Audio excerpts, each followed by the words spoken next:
गुरुर्ब्रह्मा गुरुर्विष्णु गुरुर्देवो महेश्वराय गुरुर्साक्षात् परब्रह्म तस्मै श्री गुरुवे नमः। हरि ओम नमो भगवते वासुदेवाय। हरि ओम नमो भगवते वासुदेवाय। हरि ओम नमो भगवते वासुदेवाय। 15वें अध्याय में भगवान जी ने अर्जुन जी को बताया है कि किस तरह से भगवान का हमसे योग है। भगवान हमारी हृदय में रहकर कैसे हमारा भरण पोषण करते हैं। आइए कुछ लोगों का पाठ करते हैं और इसे समझते हैं।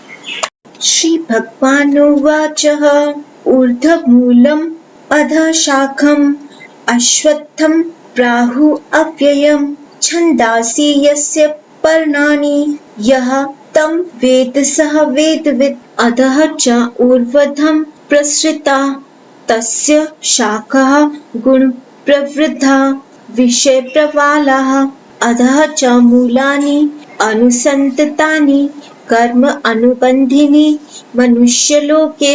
श्री भगवान ने कहा, एक पीपल का पेड़ है जिसका मूल ऊपर है और शाखाएं नीचे की ओर हैं। यह वैदिक मंत्र जिसके पत्ते हैं।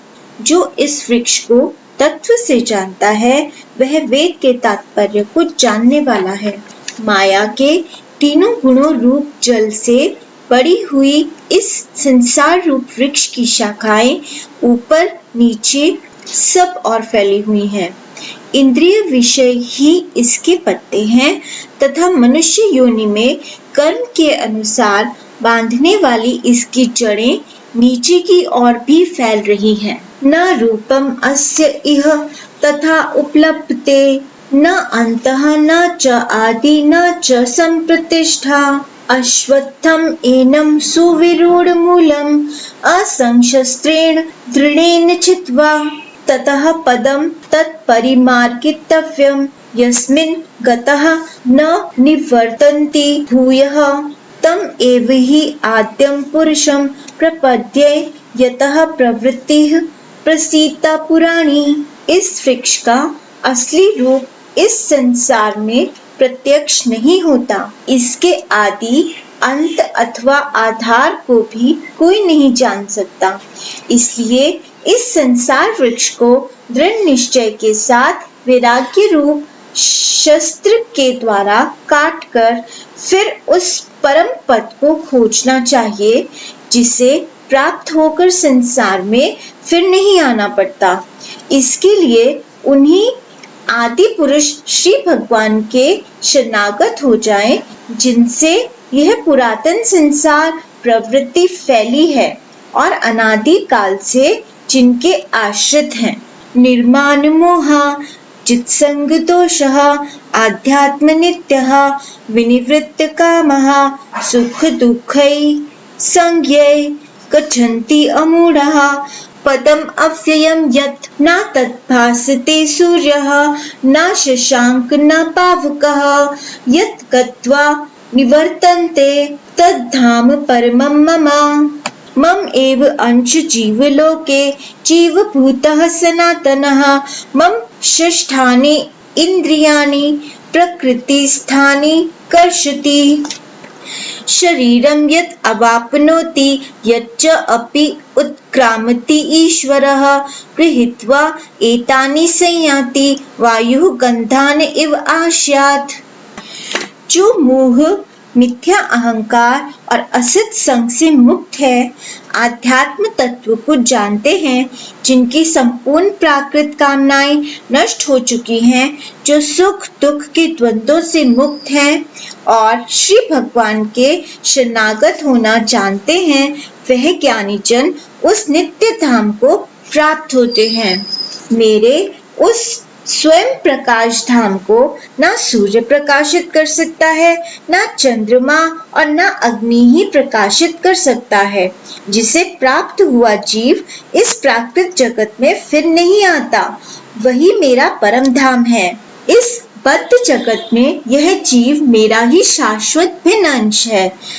बद्ध दशा में होने के कारण यह मन और 5 इंद्रियों के साथ घोर संघर्ष कर रहा है। जैसे वायु गंध के स्थान से गंध को ग्रहण करके ले जाता है, वैसे ही देह का स्वामी जीव प्राकृत जगत में जिस शरीर को त्यागता है, उससे अपनी सब स्थूल सूक्ष्म इंद्रियों को ग्रहण कर दूसरे शरीर में ले जाता है। श्रोत्रं चक्षुः च रसनं घ्राणम् एव च अधिष्ठाय मनः च अयं विषयान् उपसेवते। उत्क्रामन्तं स्थितं व अपि भुजानं व गुणान्वितं विमूढः न अनुपश्यन्ति पश्यन्ति ज्ञानचक्षुषः।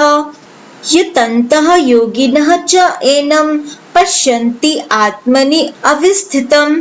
यतन्तः अपि अकृतात्मनः न एनं पश्यन्ति अचेतसः। इस प्रकार दूसरा स्थूल शरीर ग्रहण करके यह जीव शरीर के अनुसार मन तथा उसके अधीन कान, नेत्र, त्वचा, रसना और नाक से विषय भोगता है। जीवात्मा जिस प्रकार देह को त्याग कर जाता है और माया के अधीन जिस देह को भोगता है, मूर्ख यह नहीं जान सकते, परंतु विवेकमान नेत्र वाले ज्ञानी पुरुषों को इस सब का अनुभव होता है। आत्मज्ञानी योगी यत्न करते हुए इस तत्व को पूर्ण रूप से देखते हैं, परंतु जो आत्मज्ञानी नहीं है वे चेष्टा करने पर भी इसे नहीं देख सकते। यत् आदित्य गतं तेजः जगत् भासते अखिलं, यत् चंद्रमसि यत् च अग्नौ तत् तेजः विद्धि मामकम्। गाम आविश्य च भूतानि धारयामि अहम् ओजसा, पुष्णामि च औषधि सर्वः सोमः भूत्वा रसात्मकः। अहं वैश्वानरः भूत्वा प्राणिनां देहम् आश्रितः, प्राणः अपानः समायुक्तः, पचामि अन्नं चतुर्विधम्। जो तेज सूर्य में स्थित होकर संपूर्ण जगत को प्रकाशित करता है, जो चंद्रमा में है और जो अग्नि में है, उसको तू मेरा ही तेज जान। मैं संपूर्ण लोकों में प्रवेश करके उन्हें सारे जीवों सहित अपनी शक्ति द्वारा धारण करता हूँ और अमृतमय चंद्रमा होकर सब वनस्पतियों का पोषण करता हूँ। मैं ही सब प्राणियों में शरीर में वैश्वानर अग्नि रूप से प्राण अपान के साथ 4 प्रकार के अन्न को पचाता हूँ। सर्वस्य च अहं हृदि सन्निविष्टा, मतः स्मृतिः ज्ञानम् अपोहनं च, वेदैः च सर्वे अहम् एव वेद्यः, वेदान्तकृत वेदवित् एव च अहम्। द्वौ इमो पुरुषो लोके क्षरः च अक्षरः एव च, क्षरः सर्वाणि भूतानि कूटस्थः अक्षरः उच्यते। उत्तम पुरुषः तु अन्यः परम आत्मा इति उदाहृतः, यः लोकत्रयम् आविश्यः बिभर्ति अव्ययः ईश्वरः। मैं सब प्राणियों के हृदय में बैठा हूँ और मुझसे ही स्मृति, ज्ञान और स्मृति होती है। सब वेदों से एकमात्र मैं ही जानने योग्य हूँ तथा वेदांत का रचयिता और वेदों को जानने वाला भी मैं ही हूँ। क्षर और अक्षर ये दोनों प्रकार के जीव हैं।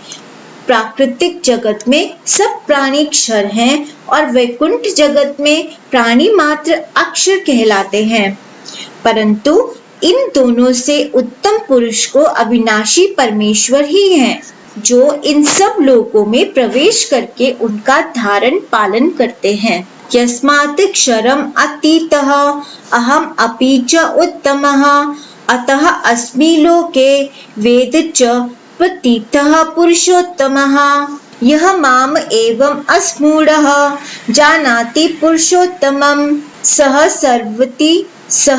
सर्ववित् भजति माम् सर्वभावेन भारत। इति गुह्यतमं शास्त्रम् इदम् उक्तं मया अघना, एतत् मत्वा बुद्धिमान् स्यात् कृत्य च भारत। मैं क्षर अक्षर दोनों से परे सबसे उत्तम हूँ, इसलिए संसार में और वेदों में पुरुषोत्तम नाम से प्रसिद्ध हूँ। हे अर्जुन, जो कोई भी इस प्रकार मुझे निश्चित रूप से पुरुषोत्तम जानता है, वह सब कुछ जानता है और पूर्ण रूप से मेरे भक्ति योग के परायण हो जाता है। हे निष्पाप अर्जुन, इस प्रकार यह वैदिक शास्त्रों का परम गोपनीय सार मेरे द्वारा प्रकट किया गया है। इसको जानने वाला बुद्धिमान और कृतार्थ हो जाता है। यहाँ 15वां अध्याय समाप्त होता है। 16वें अध्याय में भगवान जी ने दैवी और आसुरी स्वभाव के बारे में चर्चा की है। उसे हम अगले वीडियो में सुनेंगे। तब तक के लिए आप नाम जाप करते रहिए, श्री भक्तमाल जी के चरित्रों को सुनते रहिए, चैनल को सब्सक्राइब कर लीजिए और भगवान जी का नाम जाप करते रहिए। हरि ओम नमो भगवते वासुदेवाय, हरि ओम नमो भगवते वासुदेवाय, हरि ओम नमो भगवते वासुदेवाय। जय बिहारी जी की। कृपया मनन रसामृत को सब्सक्राइब करना और शेयर करना ना भूलें। शुक्रिया।